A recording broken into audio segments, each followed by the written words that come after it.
Subscribe. We'll highlight all that. Don't you worry. I'm just But of saying, course, you gotta remind people. Subscribe right now. Subscribe. Subscribe. Of course. Philadelphia, baby, you're gonna love it. Best sports fans in the world. Actually, the worst, but that's what makes them the best. Hello, friends, and welcome into the Get in the Hole podcast on the Underground Sports Philadelphia Podcast Network. I am not Stephen McAvoy, as he is down in Disney World living the dream with all of his favorite characters, including him taking a preposterous picture with yours truly that I don't remember taking with him. I also don't remember getting dressed up as Sully, but sometimes I kind of look like that. It's KB and the man, the myth, the legend himself, Ben Pirro. We are going to break down everything that happened at the PGA Championship. Scottie Scheffler got arrested. Xander's dad shoots down any and all allegations that he could jump to LIV Golf, but Viktor Hovland may be jumping ship.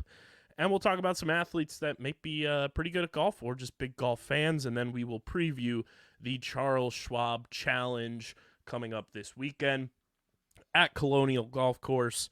But before we get into all of that, make sure you guys are following the show on all the social medias at Get in the Hole Pod across the board. Subscribe to the podcast feed wherever you get your podcasts in audio form, whether it's Apple or Spotify. Leave a 5-star rating and review on those apps for us. And, of course, subscribe to the Underground Sports Philadelphia YouTube channel, youtube.com/@Underground Sports Philadelphia. That's where you get full video episodes of this show every week. You get full video episodes of every show on our network, live streams, clips, shorts, original video content. It's all on the YouTube channel. We're at 793 subscribers as of this recording. Let's get to 800. Let's get to 900. Let's get to 1,000, and then we can go plaque chasing and hopefully get to 100,000 subscribers before we know it. And then, Ben, the next milestone after that is I've been watching some YouTubers and like the milestones that they chase after. After you get to 100,000 subscribers, everyone chases after being more populated on your YouTube channel than the country of Iceland, because it's the most attainable high number population to subscriber analogy, where they have just over 340,000 people, I believe, that live in Iceland. So there's a bunch of YouTube channels that have a higher population than Iceland. So hopefully we'll be there sooner than later. But subscribe to our YouTube channel, youtube.com/@Underground Sports Philadelphia. Ben, what a weekend of golf it was. I woke up over the weekend to a gazillion texts and a gazillion notifications on my phone that new dad and the hottest man on the PGA Tour in terms of success rate, Scottie Scheffler, got arrested. Yeah, Steven sent that in the group chat on Friday morning. I thought it was just like a joke. I really didn't think he was being serious. I remember literally texting, "What is this?" And he was like, he got arrested. And I was just like, for what? Now, look, we have seen professional golfers get arrested before, most notably Tiger Woods and that infamous mugshot of his. Tommy Gainey has been arrested before as well. Not very many people know, but Tommy Gainey was involved in a prostitution ring. That's one way to do it. Yeah. So Tiger was arrested for DUI, Tommy Gainey prostitution ring, and Scottie Scheffler for just following instructions, essentially, is what I got out of it.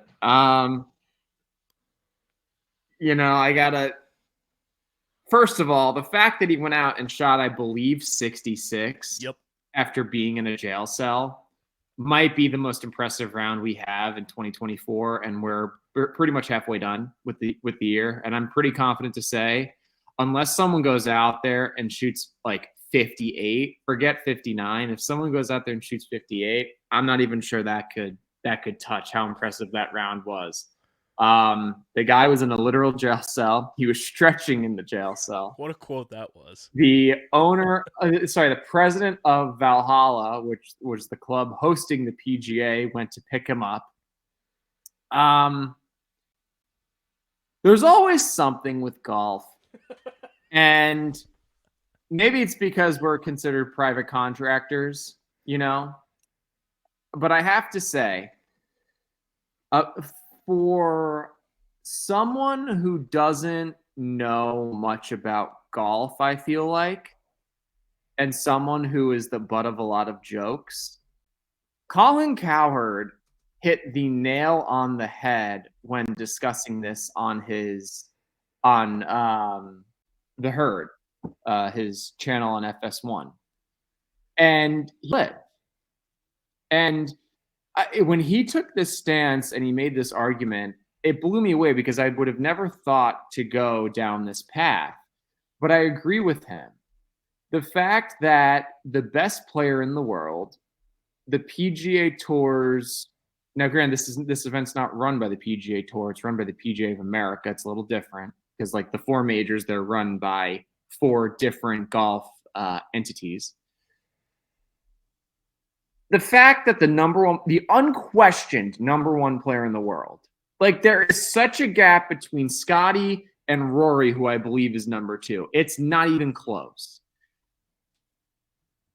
The fact that you didn't have security for Scottie and the fact that he got arrested for literally following orders, and there's a mugshot of him after following orders, that just shows that the stars in the PGA Tour or even the DP World Tour aren't really provided for.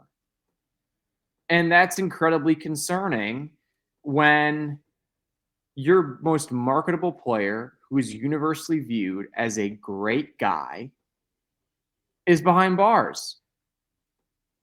The morning of the second round of one of the four most important events of the year. And Cowherd said, this is why I would never fault guys for going to LIV. And he essentially said they don't have enough support from the tour or really from these major championship organizations, which is 1,000% true. Now, granted, the only one who would really have that type of security would probably be Tiger because it's Tiger. Mm-hmm.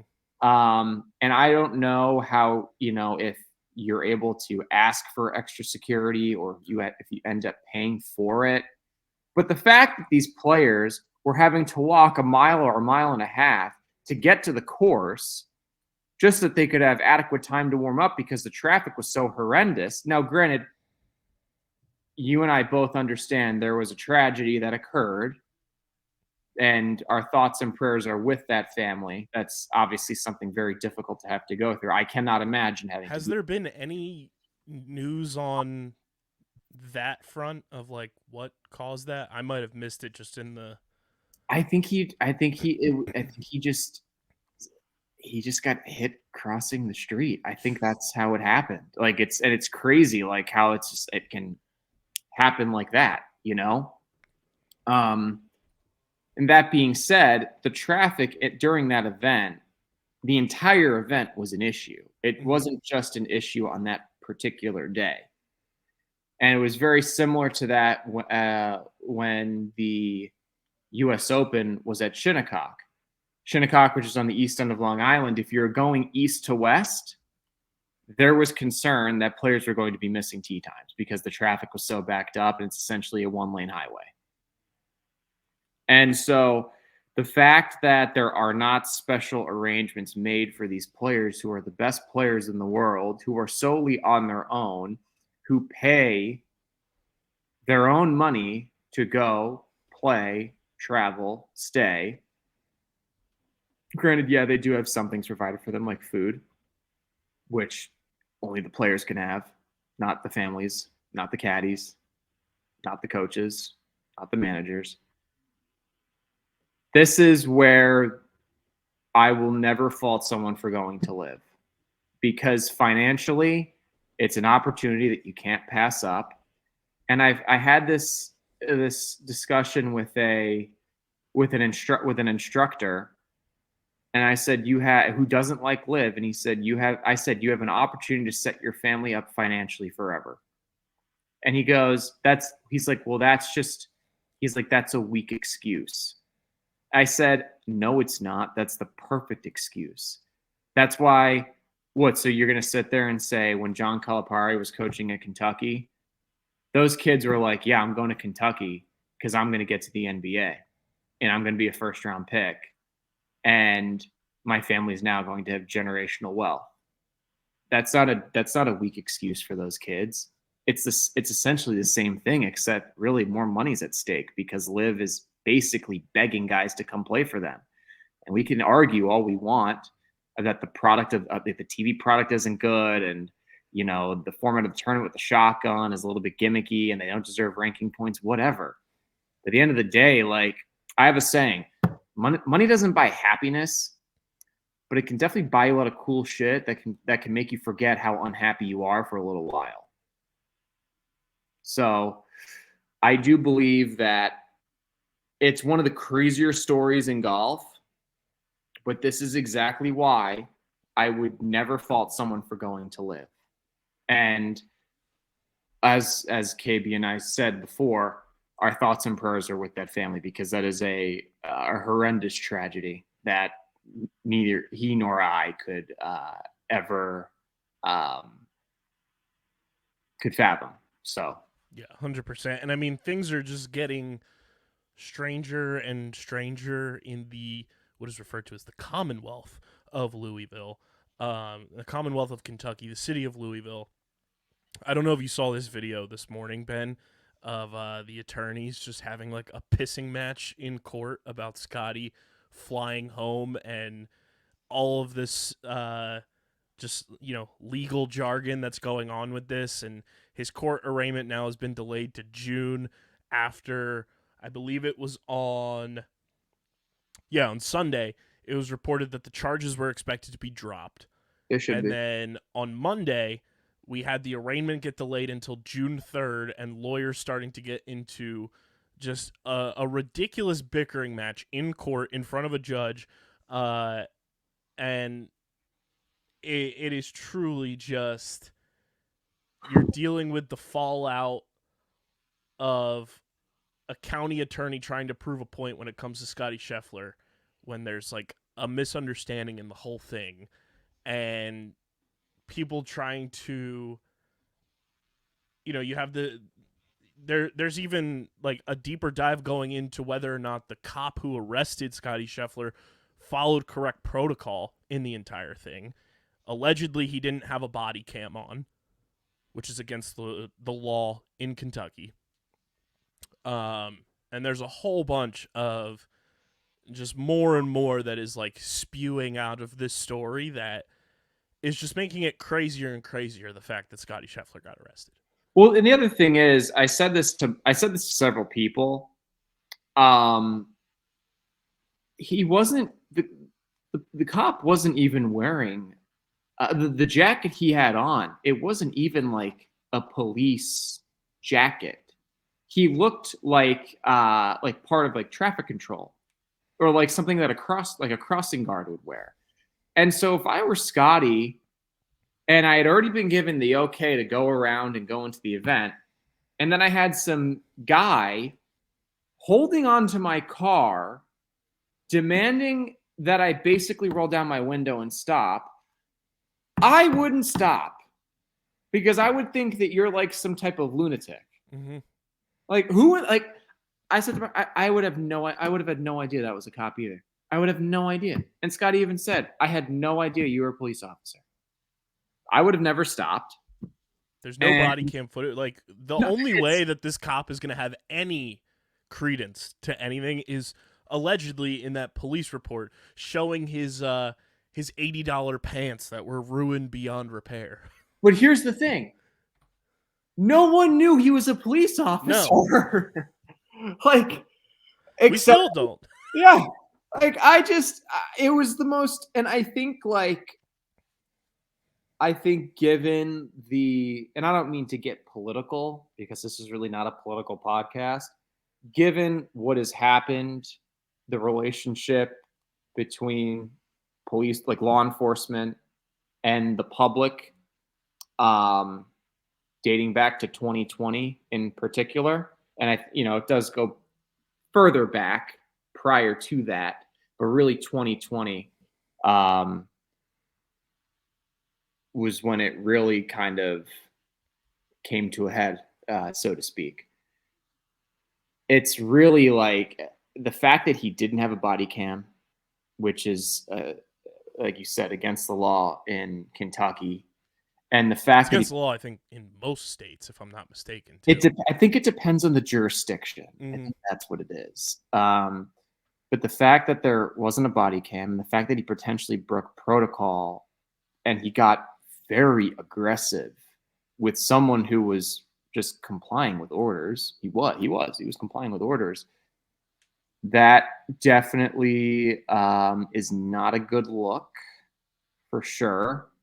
And I think it made a very unnecessary situation. Like, this is really like, given everything that's happened with certain police officers in this country over the past 4 or 5 years, it's really not a good look. So, and I say certain because not all cops are bad cops either. We know that. I've had many encounters with police officers and they've all been great. But some people haven't been that fortunate. It's no different than you having to go in for surgery and you get a sucky surgeon who screws up your surgery, And so there are certain details to the story that are a little bit concerning, I think, to put it mildly. So we'll see what happens. And as Twitter always does, they had a field day. Of course they did. On Friday. Oh.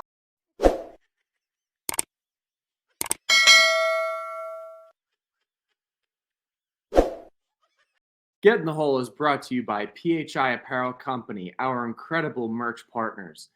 PHI Apparel Co. provides unique designs and high-quality clothing from t-shirts to hoodies for every golfer around.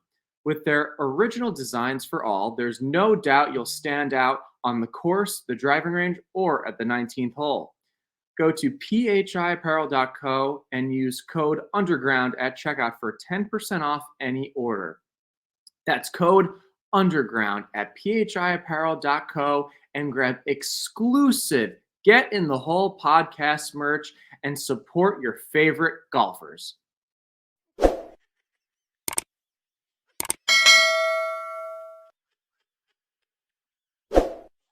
It was like old school generational Twitter 1.0 with all the jokes that were flying.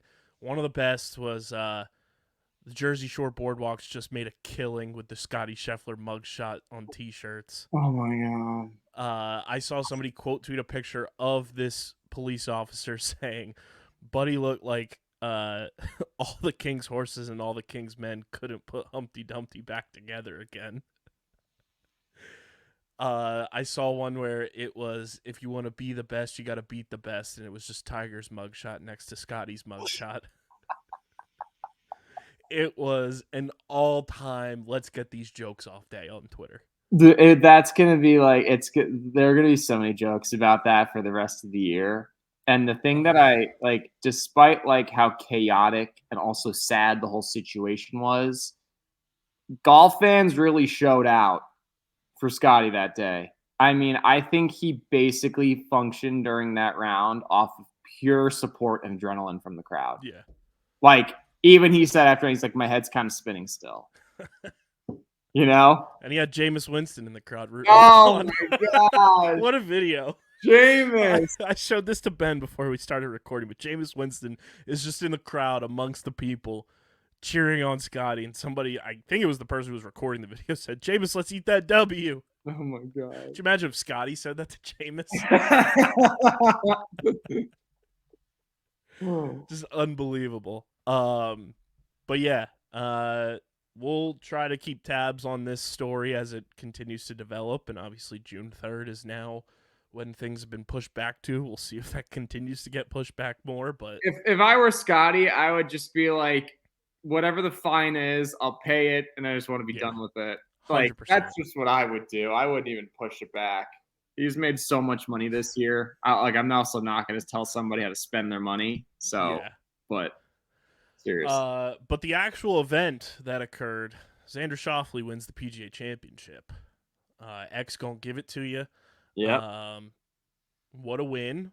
And, I think this event was and all Scottie Scheffler headlines aside, there were so many headlines that came out of this year's PGA Championship that just had all of like sports Twitter talking and people just discussing this event in particular, from Xander winning to I don't know if you saw the viral video of Bryson DeChambeau, who I forget who said it, but they said Bryson may be the first player to jump to LIV and have more support of golf fans from the PGA Tour than anyone else, because Bryson lobbed a golf ball, aiming it for a fan. An older fan snagged it and stayed there until the older fan gave it to the young kid that he was throwing the ball to. I like that. Absolute stud. Like, the world has flipped on Bryson.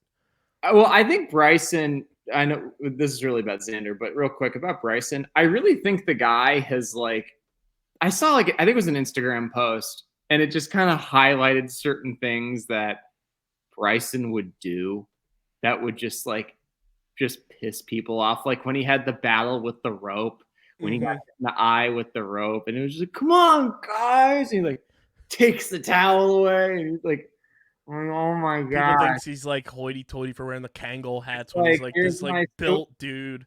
I was like, here's my small violin, Bryson. And then I think a lot of people took Brooks' side in the Brooks versus Bryson, saga that happened. Yeah, that too. But I gotta say, that guy, he's really reinvented himself. Yeah, and he's one of the guys that went to LIV and is really, he's acknowledged, he said stupid things in the past about Augusta being a par 67 or whatever he said. It was 68 or 67. I think it was 67. He's acknowledged he's said stupid things, and we all say stupid things. I've said so many stupid things in my life, Steven has, Mr. McAfraud. He's really just embraced who he is, and we've kind of watched Bryson grow up before our very eyes as golf fans, and it's pretty cool to see. It really is, and he's doing a great job. And I thought the putt that he made in 18, the reaction was awesome, and him going over and congratulating Xander right away. I mean, he booked it from the range. I mean, he might have won a speed walking competition with how fast he was walking. So that was awesome. And as far as Xander goes, I mean, look, everyone here knows I'm a stats nerd. I personally like to keep my stats on an Excel spreadsheet because that's just how I am. But anyway, looking at his stats, strokes gained off the tee, he was third. Strokes gained approach to green, he was second. Strokes gained around the green, he wasn't as good at 43rd, which kind of explains why he was probably taking so many practice swings around the greens. And for those of you, scrambling percentage, strokes gained around the greens. That can be the most, at times, difficult, even more difficult than putting, because putting, there's really only 3 or 4 surfaces you putt on throughout the year.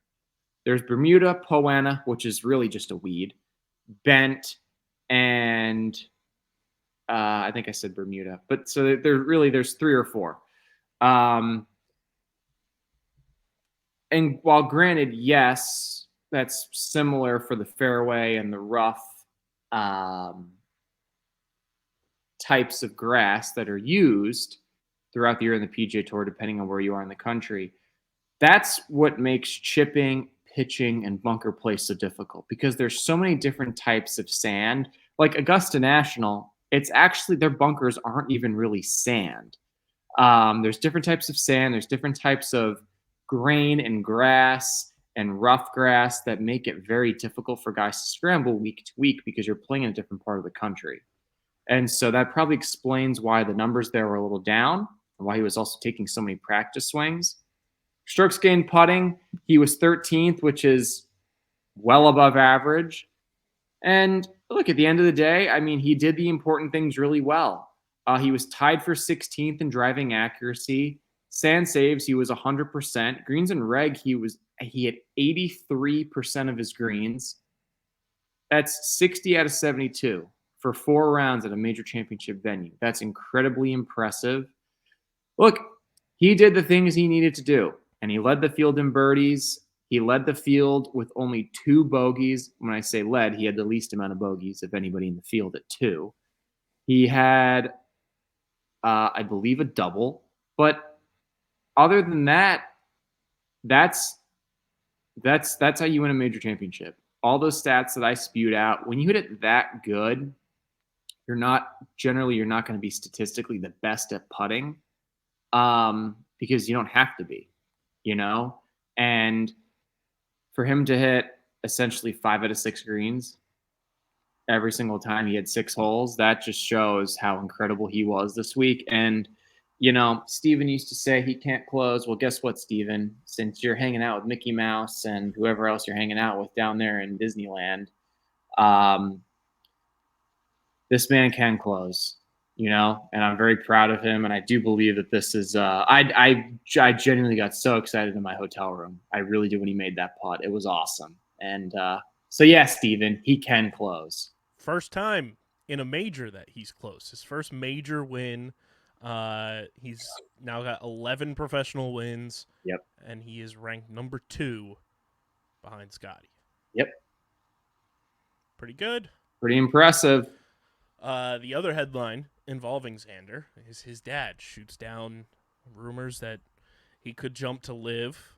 Says there's no shot, but there's rumblings that Viktor Hovland could jump ship and head over to LIV Golf. Ben, what do you make of, one, Xander's dad speaking for him, saying no shot to go to LIV, and then potentially the electric man, Viktor Hovland, with his lightning bolt pants, maybe going to LIV Golf?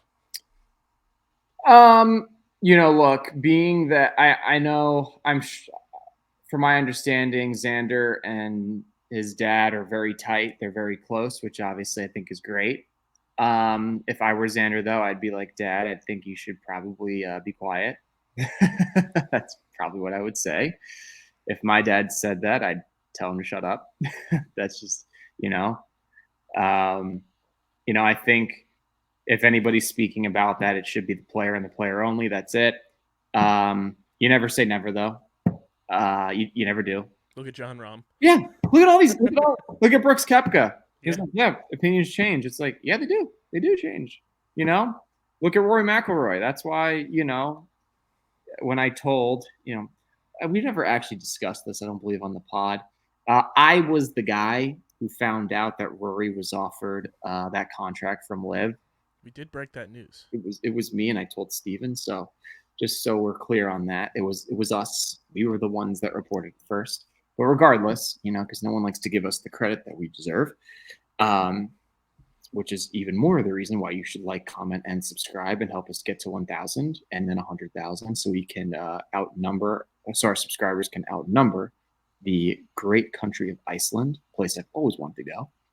That being said, never say never, because money does a lot of talking, and like I said, it can buy a lot of really cool things. And he has obviously made a lot of money. He's made a lot for finishing second many times, and I'm not saying that as a slight. It's just a fact. Kevin Kisner said, you get a lot of money for finishing 20th. You get even more money and take a step further, you get even more money for finishing second and first. And then as far as Viktor goes, I would not be surprised if he went. Mm-hmm.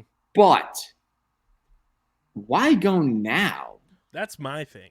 You won the FedEx Cup. You were by far and away the most dominant player come the end of the year last year with all facets of your game. Why go now when you've had a below average year?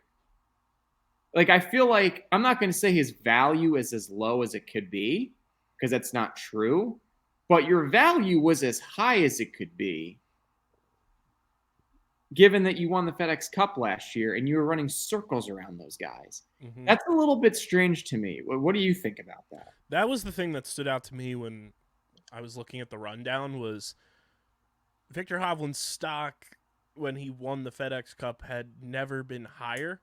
And I know Steve and I, and I'm sure you have as well, throughout, our time watching Victor Hovland play, have been high on his game and know that he's an elite player. It is very strange and like, what is the motive? Are they throwing you? I don't think anything would be Jon Rahm money-esque, but are they throwing you something similar where it's less than Jon Rahm, but giving you some sort of like opportunity where like Victor Hovland's going to get his own team? Like, what is in this potential negotiating tactic for LIV, and what is it that could make it enticing enough for Victor Hovland to jump? There's a lot of question marks around it. And LIV is still so early on in its existence where like, could these teams start to drop players? And we see like LIV free agency, which I think would be a shit ton of fun to kind of just navigate those waters and see what team captains decide to do when it comes to adding players to their teams for the team aspect. But it is a weird moment for this to kind of like make its way into the headlines where Victor Hovland could potentially jump ship to LIV now rather than 7 months ago when, his stock was much closer to Jon Rahm's was when Jon Rahm jumped to LIV. And now it's like, it's not that Victor Hovland has played bad. He finished tied for fourth standalone this weekend, if not better. Third. So like, it's not like he's like dropped off a mountain, since the FedEx Cup, but it is weird timing and weird positioning, I think, from both fronts. No, I agree. I mean, maybe, look, we've seen professional athletes bet on themselves numerous times, and we've seen it work, but we've also seen it fail pretty spectacularly at times. I think like one of the more crazy ones was Dennis Schroeder when the Lakers offered him like a 4-year, $85 million contract, and he was like, no, I don't want that. He ended up getting like $5 million for 1 year from Boston. Mm-hmm. Like we've seen athletes, not just in golf, but other sports, like they bet on themselves and it doesn't pan out. And maybe because I don't believe Victor has a major, maybe, fact check me on that. I'm not 100% sure because I know he finished like second at the PGA last year. Brooks. But maybe he was just like, if I can pull a Cam Smith and get a major. Well, when Cam Smith didn't even win the FedEx Cup. Yeah, T2 at the PGA is his best finish in a major. See, so maybe he was like, you know what? I want a contract bigger than Cam Smith. And perhaps, because he's been linked to LIV for a while now. It's like there's a reason for that. Maybe he was like, you know what? I won a FedEx Cup. Cam Smith didn't. Cam Smith has one major. I don't have any. If I can say I have a FedEx Cup and a major, I should get more money than Cam Smith. Because that's a lot of times professional athletes act. That's how they think. Like guys in NFL free agency, they'll sit there and be like, okay, like even LaShawn McCoy, like you're an Eagles fan. Mm-hmm. When he was talking about the running backs, when he was still in the Eagles, the running backs that were picked before him, he was just like, you got to be kidding me. Like, no Sean Moreno went before me in the draft. Like, that's a joke. Like, that's how a lot of professional athletes think. And I feel like he's just like, well, if Cam Smith, who's not nearly the golfer that I am, can get that kind of contract, because these guys know what everyone's getting paid.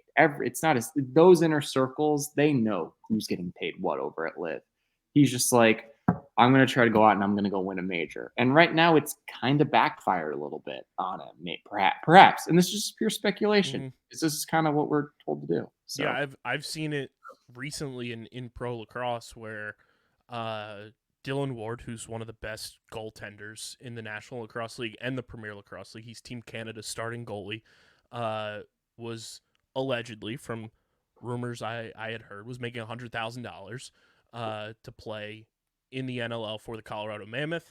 Dane Smith, who is one of the best offensive players on the planet, has now won his second straight NLL title this year with the Buffalo Bandits.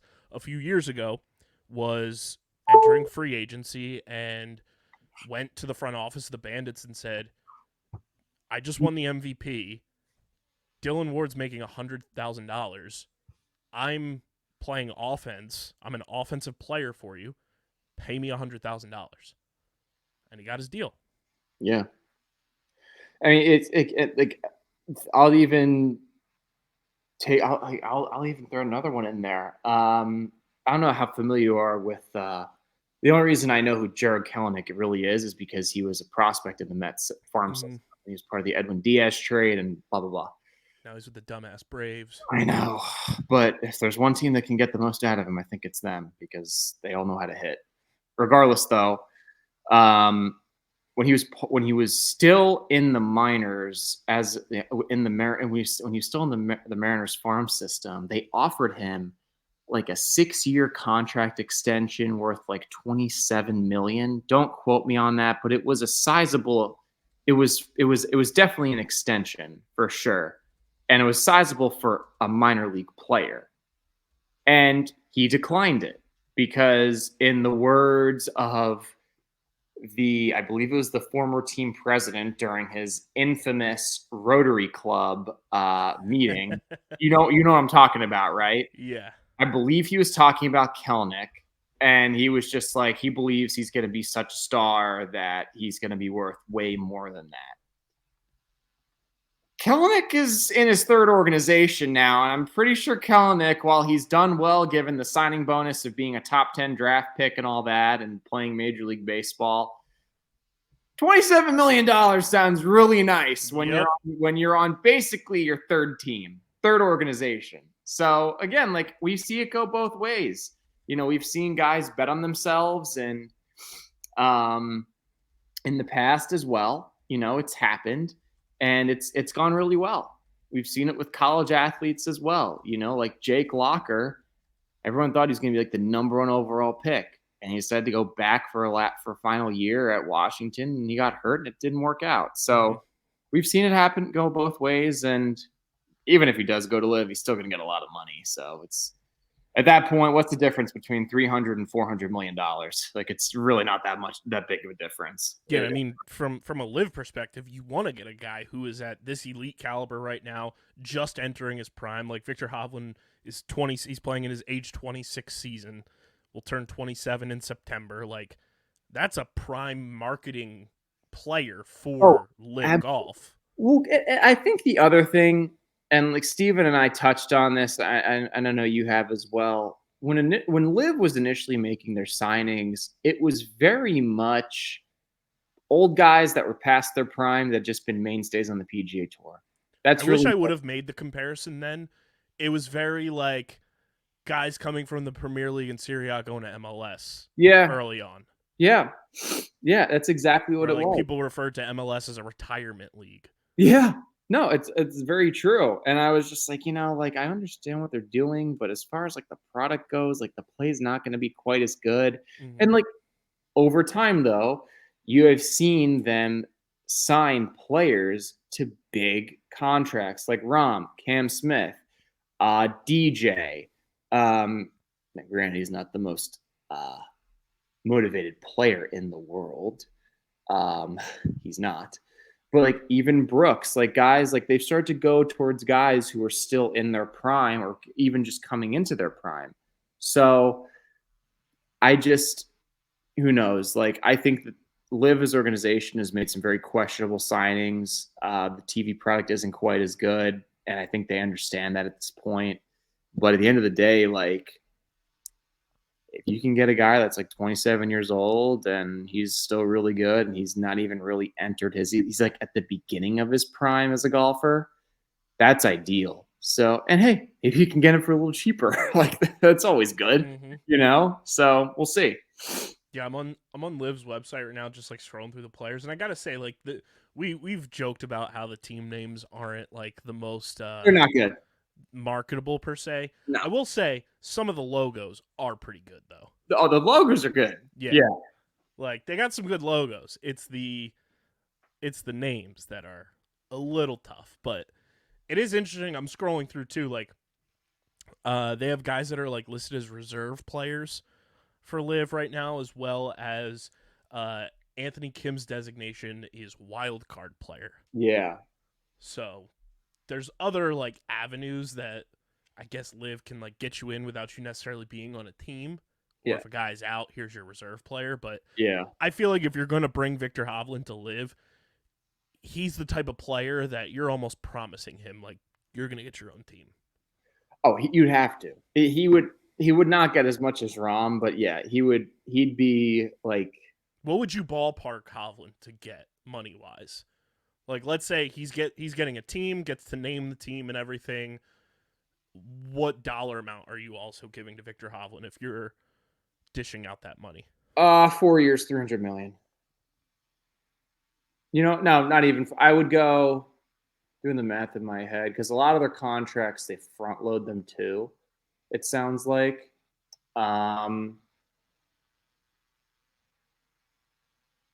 Anywhere in the, I'd say 300 million and give me 5 or 6 years.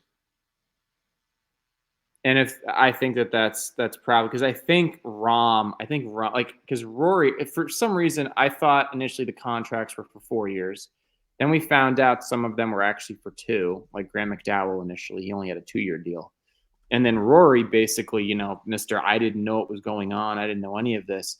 Basically said like some guys have like 6-year contracts. So I would say if you're going to give him 300 million, I would say 5 or 6 years. Yeah, like if you said to me, according to the Japan Times from Rahm's contract, they said while some media outlets valued the deal at $600 million, ESPN said Rahm's LIV contract is expected to be for more than 3 years and worth more than $300 million. Okay. So there's probably like some option type Yeah. stuff in there, or something similar to that. And then obviously under the terms, Incentive. LIV added the 13th team, which, that would make sense if they're trying to get to an even number as well. You want to get to a 14th team, bring in Viktor Hovland, that's your marketable player who's entering their prime, and then you pair guys up with Viktor Hovland for the 14th team, and then you have an even number. Yeah, I mean, that also makes sense. I mean, if you can somehow, like if you said to me Viktor Hovland's going to make on average $50 million a year through LIV, I'd be like, yeah, that sounds about right based on the contracts they've given out. So we'll see how that all plays out. Last bit on the PGA Championship in our notes, according to Steve, it played as the easiest PGA by over 200 strokes. Is that great or not great, Ben? Look, I mean, the PGA has always been kind of hit or miss with scoring. I think it fully just depends on. I think this is kind of what you get this time of year in Kentucky because of how soft and rainy it was, which just makes scoring that much easier. And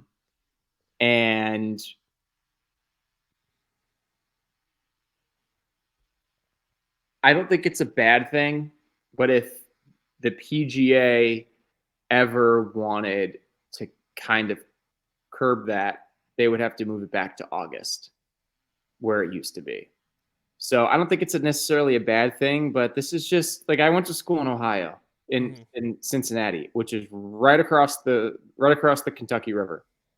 Like there's not a whole lot going on weather-wise except for rain that time of year. So the conditions are going to be soft. It's going to be easier. It's going to be easy to have a good round. It is what it is. So this is kind of what you get for Kentucky this time of year. With all of the,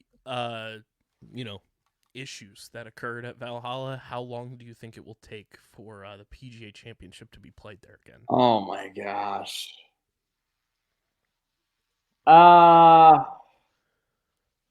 Well, they better come back to Bethpage Black before they fucking go back to Louisville. Like, you've got to be kidding me. That would be so much fun too. If they get brought it back to Bethpage Black. Probably 7 years, I'd say. Yeah. Give it some time. A couple presidencies. Yeah, let it marinate a little bit. Let's get out of this like whole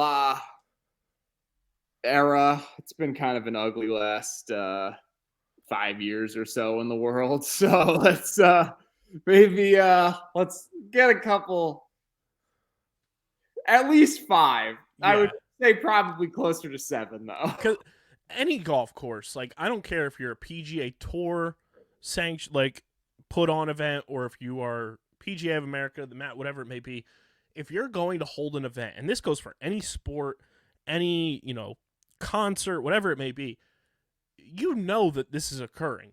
You, ahead of time, should have the ample support from security to, making sure staff and workers are safe, to making sure you know who is coming in and out of your event, who the golfers are, who your talent is. Like, that should be known well ahead of time.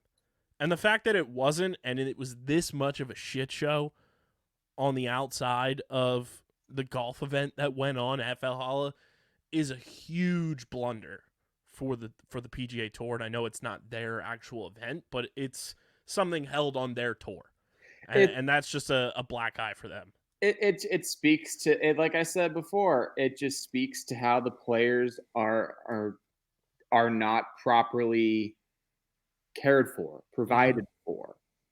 This is what happens. Like, and Cowherd even said, you would never see this happen to Patrick Mahomes before the Super Bowl. Like, Scottie he had a courtesy car. Like, I don't understand how much more obvious you can make it. It was marked too. Yeah, it was marked. He was a player. Like, I just really not a good look for several organizations. Yeah.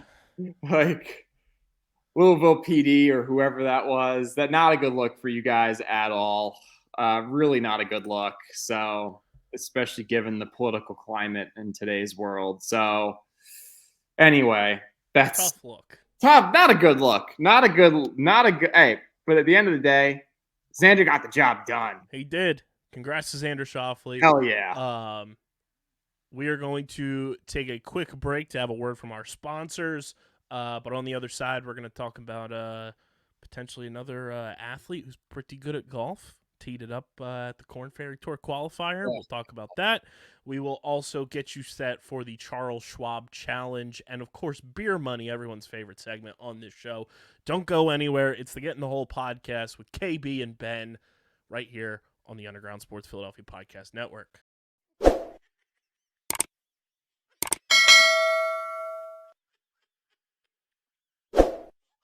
What's going on, everybody? This episode of the Get in the Hole podcast is brought to you by our friends over at Acorn Hills.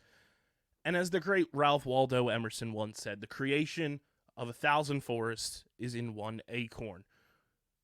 Acorn Hills Company would like to add, it is what one does with that acorn that creates a better tomorrow, to the end of that quote.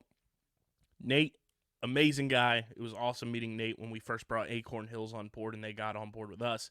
The founder of Acorn Hills puts ink to the paper of this story with a vision he saw for a better tomorrow through clothing. As an outdoorsman himself, Nate set out to combine his two passions, looking good and the great outdoors, whatever that activity may be, by providing things such as biodegradable packaging and plantable clothing tags, which, if you haven't heard, are basically the coolest idea ever. We pay homage to our Acorn logo by practicing what we preach. Along with this, Acorn Hills focuses on giving back to its community by taking the initiative to help revitalize forests and areas of land that fill this great place we call Earth. With a percentage of sales donated to charities and organizations such as the National Forest Foundation and others that align with these goals, we create this better tomorrow. People have asked, why choose clothing? It's simple, really. When you look good, you feel good, and when you feel good, you do good. We just help you get there. Although Nate may have been alone when he started this, our roots now run very deep. You'll never look at acorns the same way again, huh? You're welcome. You guys can go to acornhillsco.com. Check out all the awesome apparel and merchandise they have available to you. And when you go to checkout, use code GITH15. That's GITH15 for 15% off your next order from our friends at Acorn Hills. And look your best from the ground up. What's going on, everybody? This episode of the Get in the Hole podcast is brought to you in part by our friends over at Tomahawk Shades, the best small batch eyewear in the game. founded on Long Island by two brothers who wanted to attack the eyewear market and make it affordable for you at home. There's no need for you to be going out and spending $4, $5, $6, even more $100 on pairs of sunglasses and blue light glasses when you can get the same, even better quality for a fraction of the price from our friends at Tomahawk Shades. They're doing the best they can to provide the most affordable eyewear, from sunglasses to blue light glasses, and including now prescription lenses for a fraction of the price of those big eyewear companies. No price gouging coming from Tomahawk Shades. It's now owned by 4 former athletes: Kyle Harrison, former pro lacrosse player; Chris Hogan, former Super Bowl champion for the New England Patriots and former pro lacrosse player; John Jay, current first base coach for the Miami Marlins; and Daniel Descalzo, former World Series champion. You guys can go to TomahawkShades.com or download the Tomahawk Shades app in the App Store or Google Play Store.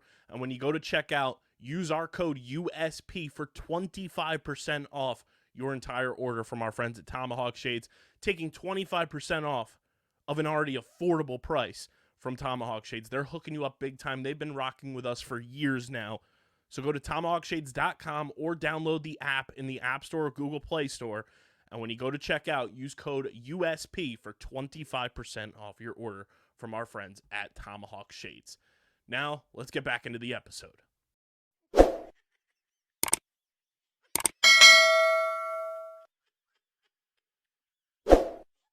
Welcome back into the Get in the Hole podcast, the official golf podcast on the Underground Sports Philadelphia Podcast Network. It's KB and Ben. Steve is in Disney World. But Ben, we've got another athlete who is picking up the golf clubs, and he might be pretty good at golf, and that's Austin Reaves. Teed it up at the Korn Ferry Tour. If you don't know who Austin Reaves is, plays for the Los Angeles Lakers, kind of burst onto the scene a couple years ago and has made quite the NBA career for himself, playing alongside LeBron James and Anthony Davis out in LA. Shot a 76 in the Korn Ferry Tour qualifier. What do you make of Austin Reaves just saying, hey, it's the off season, let me pick up potentially one of my new hobbies and just give it a shot on the KFT? I mean, he obviously has some skill. But 76 at a Korn Ferry event, which normally those Monday qualifiers, because I've played in them, you have to shoot like 64 to qualify. I think he definitely has some skill. I just hope that this is not a reoccurrence of Steph Curry getting starts on a developmental tour that he's not a part of, just like how Tony Romo was getting starts in the Byron Nelson on a tour that he's not a part of. So I don't fault anybody for going through qualifying, and he held his own. I don't know what the number was to get in, but 76 He shot 11 strokes shy of a qualifying position. Okay, yeah, that sounds about right. Like, look, as long as he's not getting an exemption and taking a spot away from someone who needs it, go for it. Like, have fun with it. Go to some qualifiers. I don't care. I mean, especially when you can hold your own like that. Now, if he shot 90, I would be like, okay, maybe this isn't the thing for you. Maybe you should do club championships. But no, because trust me, I played a Korn Ferry Monday qualifier one time where they had to remove a player from the course for not being fit to compete. So that's a real thing. But hey, if this is what he wants to do in his free time, and if he's pretty good at it, which clearly he's pretty good at it, I have no problem with it. Just don't give him any sponsor exemptions. That's all I have to say. Yeah, I have the we'll link the article in the description as well that the PGA Tour put out about it. He carded a 6 over 76 at Willow Creek, which we mentioned was 11 strokes shy of a qualifying position.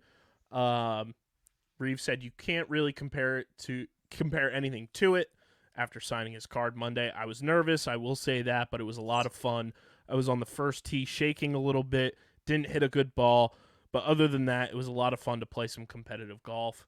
Pulling it up here. And Ryan French, friend of the program, right? Monday Q. Yep.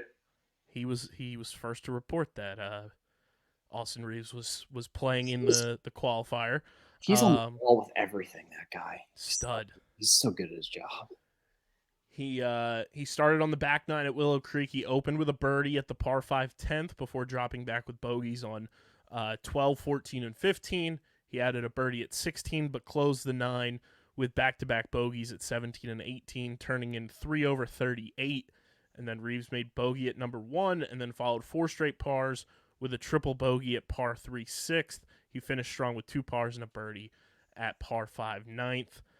He said that his favorite golfer growing up and to this day is Jordan Spieth, and Reaves enjoys the Texans' creative approach to the game, which the 3-year NBA pro strives to channel in his own golf game. The artist he has in him, he can hit every shot with a 60-degree wedge. He can close it, hit it low with a lot of spin, open up, and hit it high. I just like that him being able to scramble around and make pars.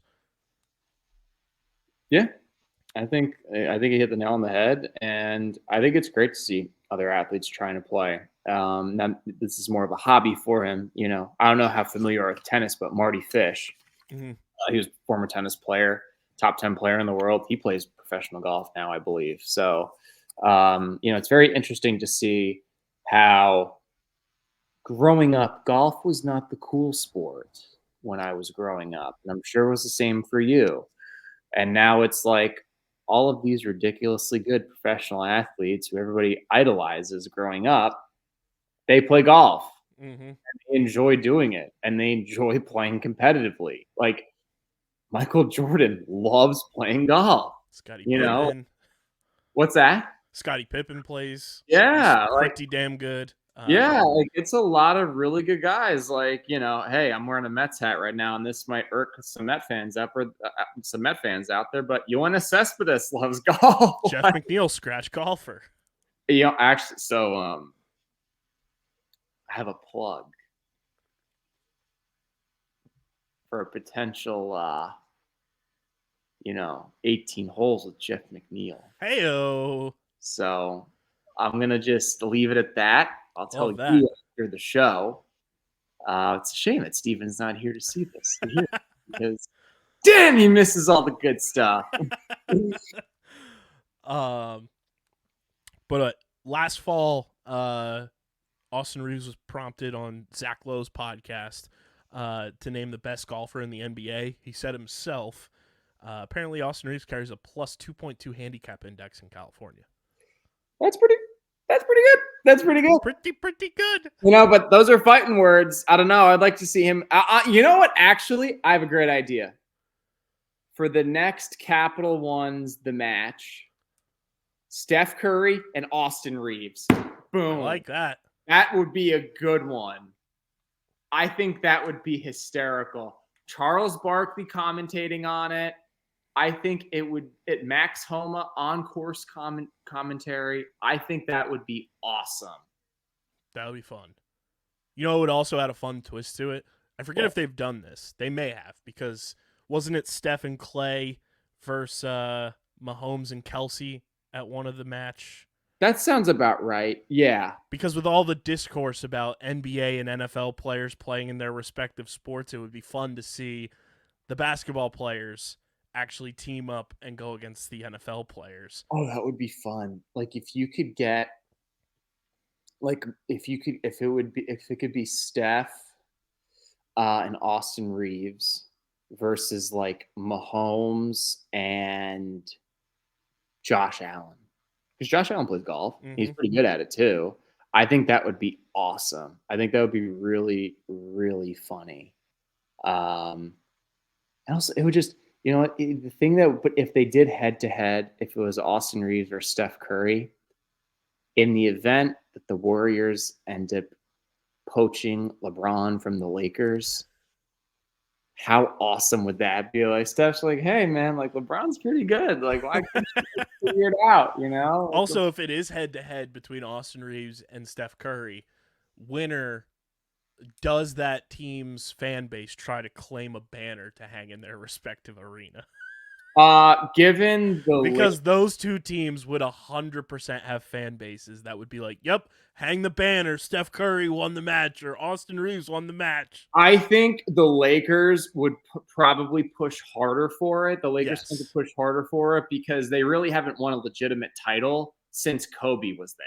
Yeah. Like 2020, I hate to break it It's to a you. Mickey Mouse title. But it's a Mickey Mouse title. That was AAU. Exactly. It was just like, really? Like, congratulations. I think I could totally see that happening. I could totally see the Lakers fans in particular just being like, see, We got another ring. We're winners too. And then the Clippers are just over there like, man, we can't get anything right. But yeah, I mean, Austin Reaves, he's now, as the article says, following the lead of Golden State Warriors guard Steph Curry, who's made 2 Korn Ferry Tour starts on sponsor exemptions and trying his hand at the professional golf arena. Don't give him starts. I swear to God. Swear to God. Steph's pretty good though, man. It is impressive. I don't care. I'm just saying from like an impressive standpoint. Yeah, it is impressive like how good he is. Absolutely. He is a very good golfer. I do not want to see these current or former professional athletes from another sport getting a sponsor exemption though. I don't want to see that. Now, would you be okay with seeing it if, say somebody like, just an example, not that we know if he ever will, but say somebody like J.R. Smith, who went back to college and was playing college golf.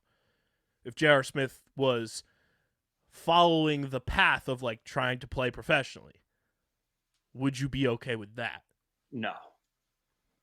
Because there's a big difference between going to playing 1 year of Division I golf as a 38-year-old or however old he is and playing on the PGA Tour or Korn Ferry Tour. There's a big difference.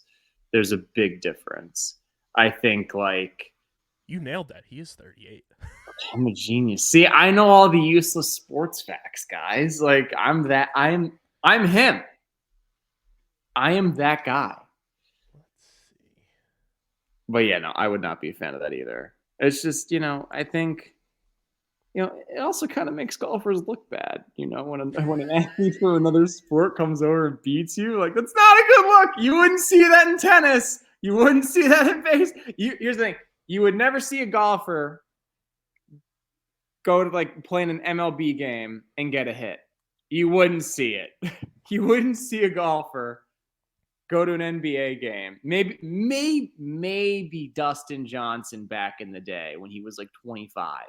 Maybe he could have gotten like a bucket or two in an NBA game just because of how tall he is. Mm-hmm. But like, you would never see another golfer going to like the Australian Open and winning a game off of Rafa Nadal. Like you wouldn't see it. So like when another athlete comes over and plays in a golf tournament and he kicks your ass, it's just kind of like, oh Jesus, like this is why people don't think we're athletes, and this is why people don't think it's a sport. Like, you know what we should do when there's like some downtime on the tour? I didn't realize this was a thing until just now looking at J.R. Smith's Wikipedia page. Amazon Prime did a docuseries on his year of playing college golf. I did not know that. It came out April 4th, 2023, and it's called Redefined J.R. Smith. Wow. And the subtitle's His Life on a New Course, which is genius marketing there. Sounds powerful. It's only 4 episodes. Executive produced by Maverick Carter and LeBron James. Oh, okay. So, yeah, it's through the uninterrupted. So okay, that makes sense. Huh. Yeah, I should tell Steve about that. Pretty loaded appearance of cast members, too. Appearances from Iman Shumpert, Scott Van Pelt, Maverick Carter. Interesting. I had no idea that was a thing. Be a good watch. But yeah, we moved to the Charles Schwab Challenge, Ben.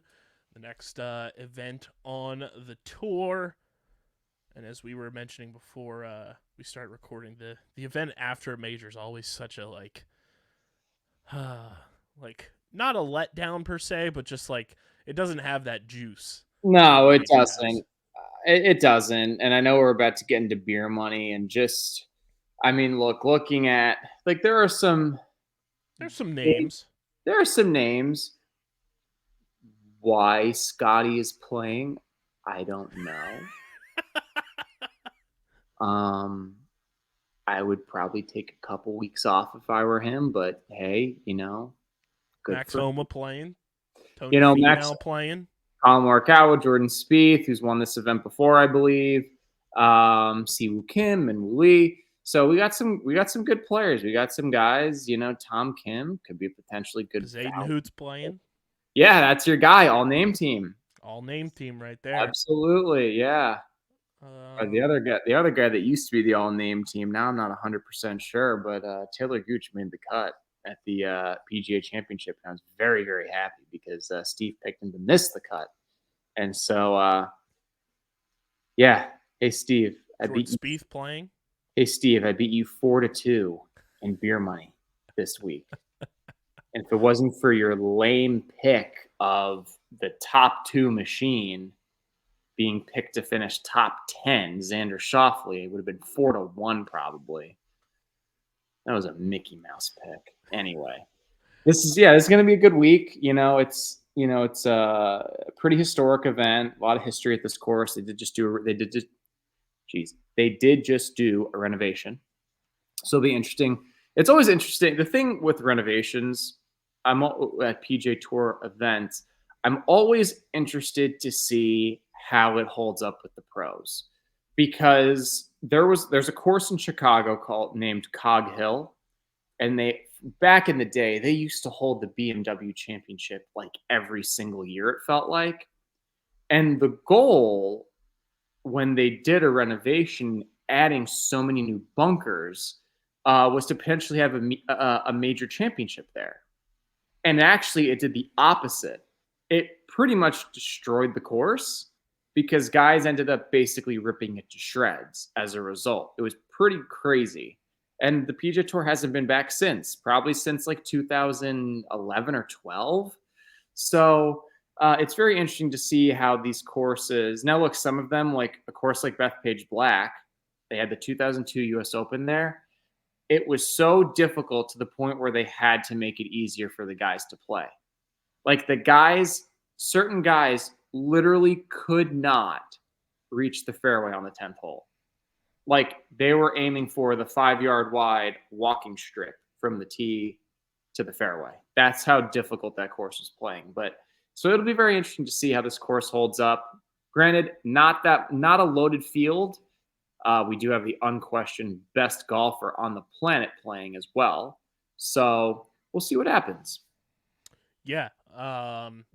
In Harrisburg, Pennsylvania, home of the previously mentioned LaShawn McCoy. That's where he's from. Yep.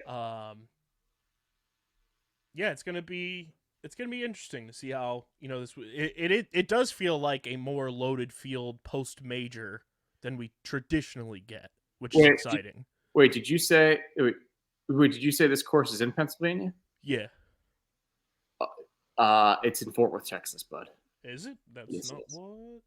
Charles Schwab Challenge, Fort Worth, Texas. It says it's a Colonial Golf Course. I click on that, it brings me to Harrisburg, Pennsylvania. It's in Fort Worth, Texas. Huh. Well, Google has been proven wrong. Thanks a lot, Google. I literally have like the PGA Tour page on Google clicked up, and then it says like course Colonial Golf Course. I click on it, it brings me right to Harrisburg, Pennsylvania Colonial Golf Course. No, don't worry. I just cross-checked you. It's on the PGA Tour website. It says Charles Schwab Challenge, Fort Worth, Texas. Bastards. That's why I have an iPhone.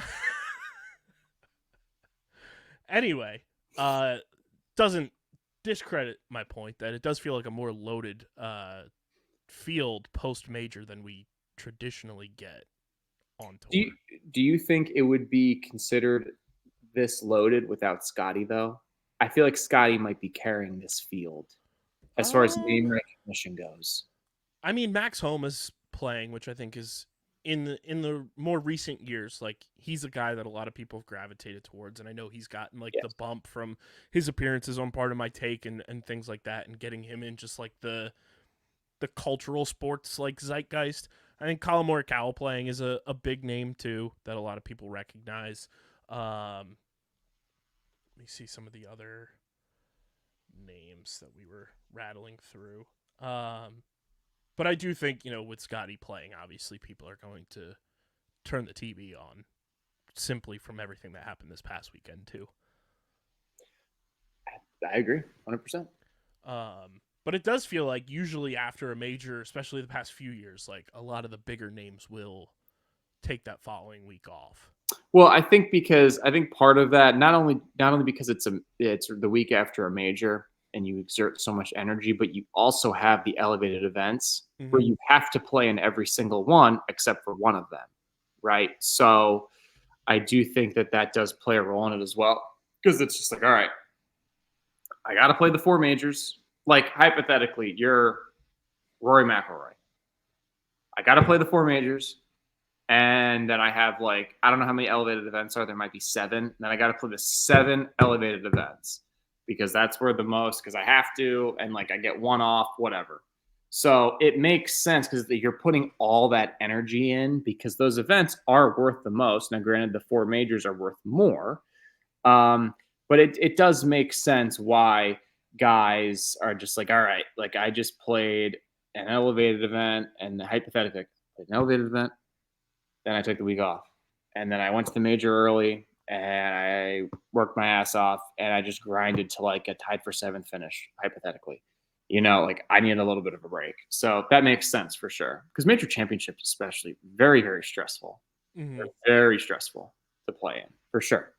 So the media coverage is more, especially this week with what went on. So that's why I'm so surprised to see Scottie playing. And granted, I know he lives in Texas. I'm pretty sure he does. Yeah.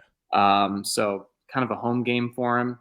I don't know, man. If I was married and had a kid and I just spent 30 minutes in a jail cell, I'd want nothing more than to go home and see the wife and kids. So I'd be like, I'm coming home. So yeah, I mean, it's going to be an interesting weekend for sure. What do you make of this golf course coming up, and who do you think could have more success based on their game, and who do you think could potentially struggle this weekend? I mean, look, it's very much this style of golf course. Like I said before, it'll be interesting to see how the course holds up with the renovations and the guys on tour. Because we've seen it go both ways. But historically, this has been very much a placement style golf course. And so there are certain players that might fit the mold there better than others. Like you've seen guys like, I don't even know if he's in the field or not. Guys like a Zach Johnson play well here. Guys like a Jordan Spieth who have played well here. Guys who aren't necessarily bombers because they're not, but they're good with the short irons. They're good with wedges. They can putt. That's a course like this. That's what you need. It's not really like a bomb and gouge kind of course. It's just not historically. So, no, look, these guys are some of the best in the world and they're able to adapt. But someone who I know he's second on the odds board, Colin Morikawa, I think, granted, given that he's been in the final round, in the final group in the last 2 major championships he's played, he's the type of guy I think that could do really well here, because he's not by far. You see, I don't know if you watch the PGA, but it's from the Masters and the PGA. Watching his game extensively, physically, he is just not Scottie. He's not Xander because he just doesn't hit it as far. He doesn't. But on a golf course like this that relies on accuracy, precision, and placement, those deficiencies kind of get washed away. And so he's a name that I think could be a pretty intriguing play this week to win. I'm not going to say if I'm going to pick him or not, but I think that's an interesting one. I think someone like a Chris Kirk A Justin Rose could do well this week. It'll be interesting to see. Who knows? Like maybe, you know what? Even a guy like Mark Hubbard, who was in contention after 2 rounds at the PGA. So that could be another good name to watch. And I mean, geez, like he's at plus 11,000 right now to win. I mean, could you imagine? Like I could see homeless Hubs going out there and showing the boys how it's done. So it'll be interesting to see. Yeah. I mean, there's so many good odds for Mark Hubbard. Like, even if you don't feel like he could win the whole thing, like, I'm looking right now, top 5 plus 1,200. 1,000. Plus top 10 plus 550 right now on my sports book of choice. So there's some good stuff there with Mark Hubbard. But that brings us to Beer Money, Ben, and it is brought to you by our pals over at Kenwood Beer, the official beer partner of Underground Sports Philadelphia. It's a refreshing light beer, just 4.1% ABV, only 120 calories and just 8 grams of carbs. And I don't know if you've seen this, Ben, but they've got the shirt of the summer. They got business in the front with that beautiful street sign logo.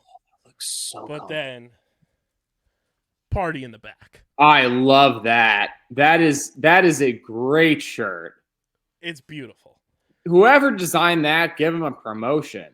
Absolutely gorgeous shirt. That's great. The apparel that Kenwood Beer has on their storefront is second to none. They've also got these beautiful Kenwood Beer pint glasses that are just pristine. And Kenwood Beer on Thursday in South Jersey are having a launch party to celebrate Kenwood Beer being in South Jersey. We're going to try to be in attendance for sure. So come on down. It's going to be in Haddonfield, I believe. We'll tweet out all the information as well and post it on all of our socials. But Kenwood Beer, they're the best in the game. And Ben, they're getting ever so close to just making their way around the country, because now you can go to kenwoodbeer.com, use the Kenny Finder on their website, and see who's got Kenwood Beer on tap in Philadelphia, Pittsburgh, Maryland, New Jersey, and the newly added state, Delaware. Delaware now has Kenwood Beer officially in the first state. So go to kenwoodbeer.com. You can also get it at your local liquor stores in those markets. You got to be 21 or older to do so. And, of course, please drink responsibly. And if you're gambling, please gamble responsibly as well. Ben, are we doing the old Stevie Mac special? Are we doing make and miss the cuts, or are we just going straight to business? Top 20, top 10, top 5? You know what? Let's do make and miss the cut this week. Let's make it kind of interesting. That's always fun. So We'll start with making the cut. So starting at making the cut, I think I think I think someone who could play pretty well here this week and someone whose game can be a little bit hit or miss. Tristan Hadley to make the cut. He's a tour winner. He has that famous finger snap after he makes putts. I don't even know if he still does that anymore, but Tristan Hadley to make the cut. I'm simply looking at the top 40 odds and who's got plus money in the top 40s. I'm going to go with a very historic pick on this podcast. We are this guy for life. Hashtag Ricky Boys. I'm going to go Ricky Fowler to make the cut. It's been a little quiet on the Ricky front, just in terms of like being in the spotlight recently. I think this is a good spot for him to kind of reinvigorate, make a cut, and then, see what happens over the weekend. But I'm going to go Ricky Fowler to make the cut this weekend at the Charles Schwab. Ben, who you got missing the cut? All right, this is a guy that I've been very bullish on for for someone who I thought was going to play really well this year, and he has. He's played very well. I just question how well his game fits this overall course. He's won two majors. He's won two PGA Tour events already. I hate to say it, but I'm going to go with Akshay Bhatia to miss the cut. That's my guy, but I don't know. I just don't know how his game translates to this course, specifically with the renovations. I am looking here at the list, and there, with it being such a loaded field. There's gonna be some guys that may surprise that miss the cut, but I just have to go based on name here alone because this guy, his parents cursed him with the name, and I feel bad for him. This guy is gonna miss the cut. His top 40 odds are plus 330. Pearson Cootie Oh my is going to miss the cut this weekend. What a name. God. Ben, your top 20 finish this week at the Charles Schwab. You know what? In honor of you and wanting to go with the all-name team, Christian Bezaton, I like that. top 20. Just in honor of you. No rhyme or reason. He's a good player. I think he'll play well this week. Good odds, plus 175. I'll take it. It's not. It's a soft pick. It's a softball pick. Now, not as much as Steve's underhand softball pick, but you know what I mean. So, I like that though. Like it's not a guarantee per se. Like it's still pretty like solid odds where you're gonna make some money. And Christian Bezadenhout's had a pretty solid run here over the past few months, so I like that a lot. My pick is going to be I'm gonna actually save him for later. I'm gonna go with somebody you brought up earlier at plus 200. I'm gonna go Chris Kirk. I like that. That's a good pick. I like that. Chris Kirk at plus 200 to finish top 20. Ben, your top 10 finish.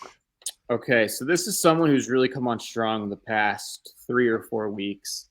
He fell so far in the OWGR that instead of playing in elevated events, he ended up going to the Punta Cana tournament in the Dominican, fired, I believe, a 63 in the final a 62 in the final round, and won.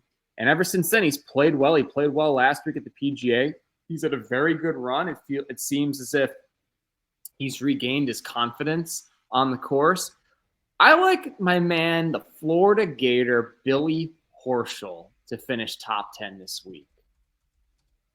I like that. Let me pull up the odds for the people that I have for Billy Horschel for a top 10. Where is he at? I will find those. For my top 10, I am going to rock out with... I like this a lot. At plus 280, I'm going to go Tony Finau. That's a good one. Yeah. I think those are great odds for a guy who is just like known for being consistent. Yep. And can find his way into a top 10 almost any given weekend. So at plus 280, I will take Tony Finau. Ben, your top 5. All right, this one's a toss-up for me. I'm a fan of his. He's played some very high-level golf. And I think there's good odd value here. I'm going to go with Sepp Straka for a top 5 finish. I like that. Sepp Straka for the people at home is sitting at... Why am I losing? I see these guys, and then as soon as I scroll, there we go. Plus 900 for a top 5. See? That's great value. See? Told you. Shout out, no free shout out to Walmart. I will take my top 5 pick here. I like the odds here. Simply being that it's in Texas, top 5 plus 450. I'll take Jordan Spieth. I like that. I can see. He's won this event before. So past champions at events are always dangerous for sure. So I like that. I like that for you. But I hate to be a contrarian because next is the gimme pick. It is the gimme pick of the week. I know Jordan had a pretty good week last week, okay? And I like Jordan. Seems like a good guy, a good husband, a good father. Actually, I met someone who's kind of in his inner circle at a store when I was food shopping 10 minutes from my house out here, which was kind of funny. I'm not going to say who it was, but kind of funny. Great guy. Anyway, sorry, Jordan. I see you going outside the top 5 this week. And I hate to be that guy because I know KB, you just picked him to finish inside the top 5. So, yeah. Spieth outside top 5. So for the best odds there, if you want to look at Jordan Spieth, his top 10 odds are plus 225. His top 20 odds are still plus money at plus 105. And his top 30 is minus 165. My gimme pick, I'm looking at these top 30s, and I like this a lot. I think this is, again, fantastic value, especially if you like him like I do at a top 10. I'm going to take Tony Finau at minus 140 to finish top 30. I like that. You know, if you're like me and you like him to finish top 10 and you can get him pretty close to even odds, it's a little negative money, obviously, at a minus 140, but like to get him in a top 30 position, that's pretty solid. Yeah. For somebody like Tony Finau, and it's rare that you get somebody of his caliber that close to even odds down the stretch there. And I mean, I might even actually do this. You know what? I'm gonna shift a little bit. Sticking with Tony Finau still, gimme pick. He's gonna go top 20, and it's plus 130 odds. I like that. I like that better. It flips it even more. I would take all 3 that I gave you, the top 10 at plus 280, top 20 at plus 130, and top 30 at minus 140. I think those are all great odds for Tony Finau this week. Which brings us to the overall winner, Ben, of the Charles Schwab Challenge down there in Texas, as I fix the banner. The winner of the Charles Schwab Challenge is... All right. As I said before, I kind of name dropped him a little bit before when we were talking about guys that could play well out here this week. And given the hectic week that Scottie endured, and also for betting purposes, because we want to make you guys as much money as possible. That's why we do this. Colin Morikawa to win. According to the gambling site that I use, he is second on their odds boards at plus 1,400. And just for reference, Scottie Scheffler, if you're choosing to go that route with Scottie, he's only plus 300. So Scottie is the heavy favorite to win. But given that Morikawa has been in the final group in the last 2 majors, I think he's made some great strides this year in particular. You know, people forget he's kind of disappeared the last couple of years. Mm-hmm. He still finished top 25 in the FedEx Cup both years. So, which is very impressive for an off year, or an off 2 years, really. And so, given that his physical limitations might not show up quite as much on this course because it's much more course management, placement style off the tee, etc. That's why I see him playing well this week. I really do. I think he's a threat to win. So yeah, my winner is going to be Colin Morikawa. I like that a lot. I am going to go with the guy that my sportsbook of choice has right behind Colin, and that is Max Homa. Feels like he has been right there, just waiting to, break through the surface of winning over the past month or so. Obviously had a great showing at the Masters and has just been on fire this year in terms of just finishing well, being consistent. And you can get Max Homa at plus 1,800 at a bunch of places to win this bad boy this weekend. As well, if you don't like him to win, you can get Max Homa at plus 400 for a top 5, plus 210 for a top 10. I think Max Homa has what it takes to get it done this week. and bring home the Charles Schwab Challenge Trophy. Ben, I did circle back and I found Billy Horschel's top 10 odds for you. It's plus 400. Pretty good. So I like that as well. So there are your picks to make the cut. Ben has Tristan Hadley. Missing the cut is Akshay Bhatia. Cheston Hadley. Cheston, sorry. Your top 20 is Christian Bezadenhout. Your top 10 is Billy Horschel. Your top 5, Sepp Straka. Your gimme pick is Jordan Spieth outside of the top 5. And your winner is Colin Morikawa. My make the cut is Ricky Fowler. My miss the cut is Pearson Coody. My top 20 is Chris Kirk, not to be confused with the Jaguars wide receiver. Top 10, Tony Finau. Top 5, Jordan Spieth. My gimme pick is Tony Finau at a top 20. And my winner is Max Homa.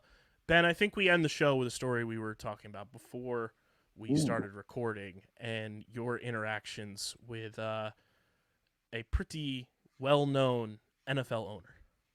Yeah, so I had the privilege over a year ago, probably 14, 15 months ago, I had the privilege of meeting Arthur Blank, who is the owner of the Atlanta Falcons, also the founder of Home Depot, for those of you who are wondering. Great guy. Really just a nice old man. Like he really is. He took a couple lessons from my instructor, Mike Bender, and Mike rarely does this. He rarely teaches on Saturday afternoons and on Sundays because those are normally the days he takes off. And he gave him, as from my knowledge, he gave him 2 lessons, and I was there for one of them. I was practicing his facility, and Arthur was watching me chip one-handed because that was a drill that I do. That was a drill I was doing at the time. And I chipped one close, and he was like, "It works." And I was like, "Yeah, I guess it does. How you doing, Mr. Blank?" And Mike introduced us, and I can confidently say, now we all know all these NFL owners are very wealthy, but there's very few good owners. And I feel very confident in saying, if you're on the Atlanta Falcons, the guy at the top, you're in good hands. He is a very, very nice guy, and would love to have him on the show and talk some golf. That would be electric. I had no idea that he was so into golf.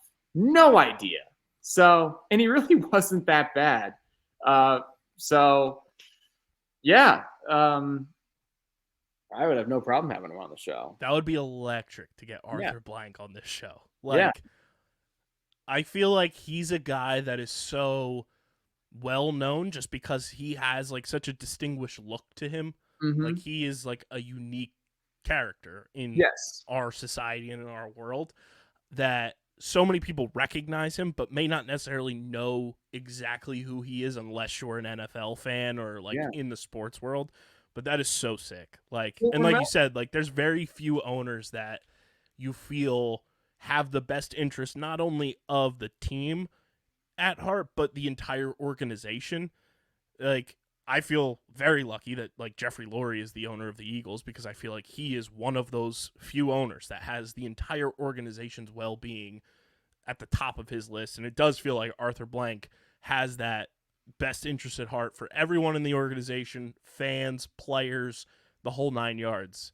And that's so sick. I would love for you guys to get Arthur Blank. I would love that too. I don't know if it could happen, but yeah, I mean, that's a great point. I mean, there are certain owners out there that you're just like, oh my goodness, I cannot believe like this guy is owning my favorite sports team because he's like such a dick. Because there are owners that are like that. Mm-hmm. I told you before the show, I'm not gonna say who it was, but I was in a van, or really like a bus, in St. Simon's Island in Georgia, and I came across this specific owner in there, and it's pretty easy to tell who he is. You know, you could tell by the voice and the hat he was wearing, and I was like, this guy's kind of a dick. You could just tell he's kind of a dick.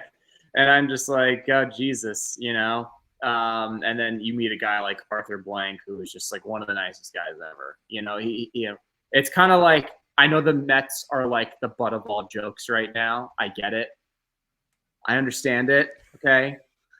But he has like that. I've never met Steve Cohen. He has like that Steve Cohen feel, because you can say whatever you want about the Mets. Steve Cohen like genuinely cares about his players, and he is active on Twitter. He does, he has asked, he's like, why don't we just be more positive with our players instead of booing? Why don't we start cheering? Kind of similar to what, basically saying like, hey, it worked for Trey Turner over in Philly, right? Like, and like when Edwin Diaz had his catastrophic patellar tendon injury at the WBC, he hired him like his own like personal chef and like I believe like personal trainer. Like those are owners, like they yes, like because they all have a lot of money, but they genuinely want what's best for their players and their staff and also their fans as well, because a lot of owners, they just see it as what's the bottom line. Cough, cough, Oakland A's, cough, cough. Yeah, seriously, it's embarrassing. It is like it's a joke. Jerry Reinsdorf with the White Sox. Even the Pittsburgh Pirates, the Nutting family. It's a joke, But then you have these other owners who are just like, I'm going to do whatever I can to make the team good and to make my fan base happy. Mm-hmm. Because at the end of the day, it's like they're just like, I want to have a champion. I want to have a winning team, and Mr. Blank, I mean, he showed that, giving Kirk Cousins like how much guaranteed money did Kirk? It was it's over 100 million guaranteed. I was about to say it's 9 figures. Like it's a lot of money for someone older coming off an Achilles, but like that just shows like how much he cares about his team, how much he cares about his fan base. He's not going with like some like cheap option, like Mark Davis, out there in Las Vegas. We're just like shitting on some owners right now, but some of them deserve it. Some of them do deserve it because they're cheap and it's ridiculous. Like, come on. Yeah, I mean, you see it across the board right now. Like so many teams where it's like, hey, maybe if you cared about winning rather than just like toiting that you own a sports team, you'd have more success. Absolutely. And like, I understand, like at the end of the day, like you want to make as much money as possible, and not, every owner is wealthy, but not every owner is Steve Cohen wealthy or is Arthur Blank wealthy or, whatever. But at the end of the day, like, I don't know, some things in pro sports, I just like kind of roll my eyes at, like the A's leaving Oakland, like the A's, they're Oakland's team. They're always going to be Oakland's team. And like Trevor May said it best, like he's like, I get it. It's Oakland. Like, it's Oakland. But I mean, to have so much history and success there, like it's pretty wild that now Oakland will have 0 sports teams. None. Golden State went across the bay. The Raiders went to Vegas. And it looks like the A's they're going somewhere, but it ain't Oakland. They're going to Sacramento for 3 years in a minor league stadium. That place is a dump, by the way. Like some people are saying it's like it's a nice facility. It's not a nice facility at all. No, it has lawn seats. Dude, it's like a watered down version of like it's a AAA stadium. Yeah, it's a joke. It's cool for AAA. Yeah, no, for sure. I think it's cool, but like for a major league team to be playing there's it's embarrassing. It's embarrassing. It's embarrassing. Like you really just like, dude, like you couldn't shell out more money, to help Oakland out and keep the team. Like all those people are going to lose their jobs now. Think about that. You can't just take your security staff with you, the people who own and operate concessions. They don't own it, but you know what I mean. Like all those people are going to lose their jobs now because of it, and it's a real shame. It really is. So bummer. But yeah, Arthur Blank, Atlanta Falcons. He's the man. I like on the podcast. I like him. And hey, now that I have that plug for Jeff McNeil, oh yeah. Now we're building the Dream Sports foursome. Now we're working. Jeff McNeil, Arthur Blank, Ben Pirro, and then insert the final athlete piece here. I love how you just didn't include Steve. I think that's so funny. I'm like, okay, wait, is he gonna say Steve? Because I knew you were gonna say me. I'm just like, oh my god. And then we could do Steve, but also it would be very fun to watch, like the athlete world and you. Maybe Austin Reaves. Oh, that's a good one. Maybe Austin Reaves. That could be good, yeah. And then Steve assembles his team, and then it could be like a 4-on-4. It's Gith Golf. Instead of LIV Golf, we've got Gith Golf. Gith Golf. Whenever I wear my sweatshirt, like I wore my sweatshirt one time in front of my brother, he's like, Gith. And I was like, okay, get in the hole. You see me post about it all the time. It's not that difficult, Trevor. You are a lawyer. Okay. That's great. Steve should be back next week as long as he doesn't get trapped in the Pixar universe.